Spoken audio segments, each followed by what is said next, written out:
Hello viewers, स्वागत है आप सभी का मेरे यूट्यूब चैनल स्कूल ट्यूशन गुरुजी में। बच्चों, हम कर रहे थे आपका प्रैक्टिस पेपर सेशन 2023-24 के लिए जारी किया गया, जो डीओई ने जारी किया है। क्लास 9th का ये पेपर है बच्चों, और पेपर 1 हम कर रहे हैं। इसमें सेक्शन ए बी सी और डी हम कर चुके हैं।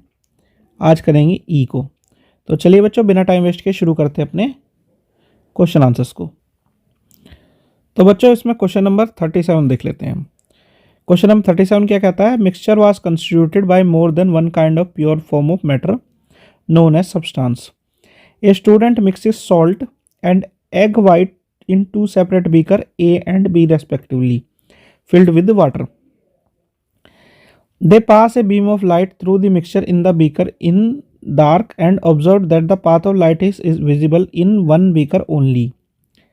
अब इस बेस पे आपको आंसर करने क्वेश्चन आंसर्स को। इसमें पहला है बच्चों, name the mixture formed in both the mixtures. यानी जो बीकर्स है उसमें कौन कौन से मिक्सचर बने हुए हैं। तो बीकर ए में बच्चों आपका बना हुआ है होमोजीनियस मिक्सचर, और बीकर बी में बना हुआ है आपका हेट्रोजीनियस मिक्सचर। ठीक है बच्चों। फिर है दूसरा, what are the two components called in beaker. यानी दो कंपोनेंट जो बीकर में हैं बी में, वो कौन कौन से हैं। तो वो है, एक तो आपका है एग वाइट और दूसरा है वाटर।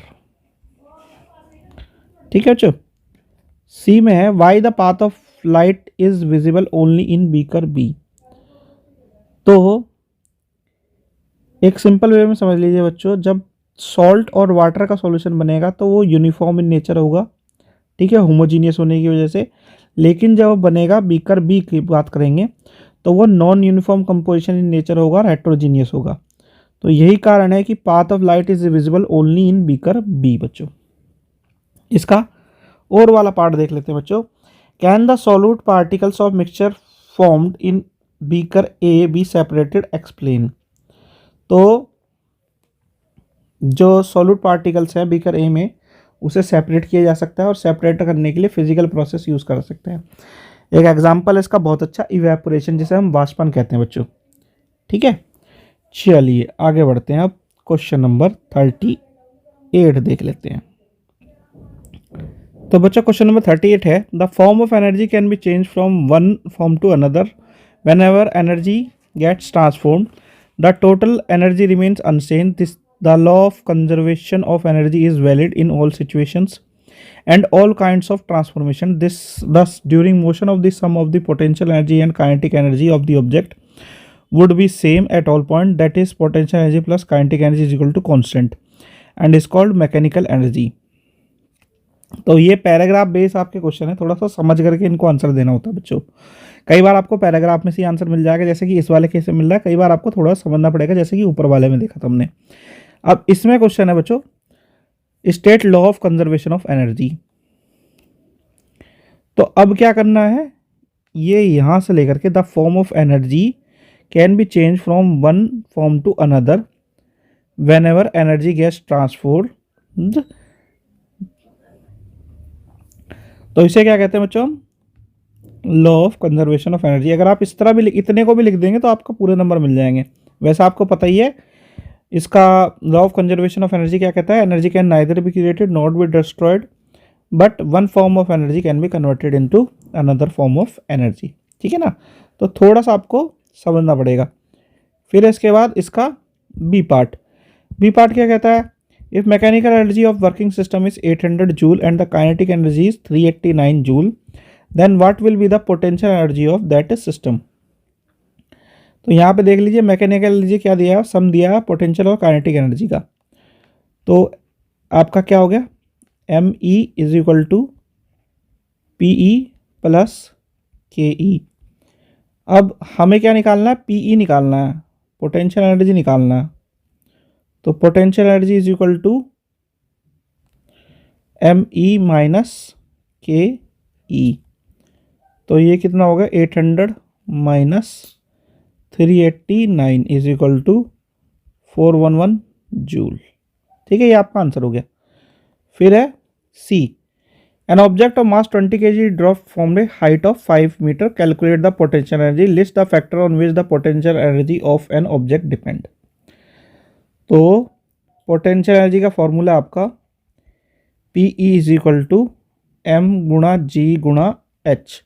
अच्छा, इसमें आपको जो है 10 नहीं दिया हुआ है, जी की वैल्यू 10 नहीं दी हुई है, तो जी की वैल्यू को हम 10 एज्यूम कर रहे हैं और उसे निकाल रहे हैं ऐसे। तो ये आ गया आपका 1000 जूल। ठीक है बच्चों, और फैक्टर्स जिस पे वो डिपेंड करती है पोटेंशियल एनर्जी, तो बेसिकली हाइट जो है उसकी ग्राउंड से, और मास, यानी इस फैक्टर और इस फैक्टर, हाइट जो है उसकी ऑब्जेक्ट की from the ground and the mass of an object, इन दो चीज़ों पे डिपेंड करती है। ठीक है, फिर आपका सी वाला भाग। सी वाला भाग क्या कहता है, write the energy transformation of energy in glowing bulb connected to a battery. तो सबसे पहले बैटरी में क्या है, केमिकल एनर्जी है, उससे क्या होगा, इलेक्ट्रिकल एनर्जी बनेगी, और वो क्या करेगा, बल्ब को जलाएगी, तो हीट और लाइट एनर्जी आपकी बनेगी। ठीक है ना, इस तरीके से आप बता सकते हैं इसे। फिर है क्वेश्चन नंबर 39। क्वेश्चन नंबर 39 देख लेते हैं बच्चों। तो क्वेश्चन नंबर 39 क्या कहता है, a student observe the 3 permanent slides A B and C of muscle tissue under the microscope as shown below, observe these and answer the following question.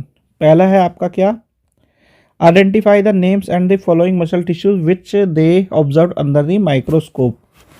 तो ये क्या है आपकी स्ट्रेटेड,